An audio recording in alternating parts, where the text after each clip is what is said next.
Option আছে তারা রোদ পায় এবং মাটির নিচে রাখা যায় এমন স্থানে দিয়ে দিবেন এটাকে।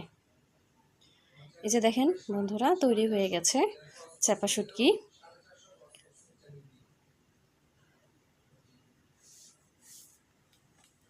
তৈরি হয়ে গেল বন্ধুরা চাপা শুটকি। বাসায় করে দেখবেন, আর এখন আর কিনে খাওয়ার টেনশন রইল না, বাসায় করে খাবেন। আশা করি সবার ভালো লাগবে। করে আমাকে জানাতে ভুলবেন না কেমন হলো। আবার দেখা হবে বন্ধুরা অন্য কোনো সময়, অন্য কোনো রেসিপি নিয়ে। সে পর্যন্ত ভালো থাকুন, সুস্থ থাকুন। আল্লাহ হাফেজ।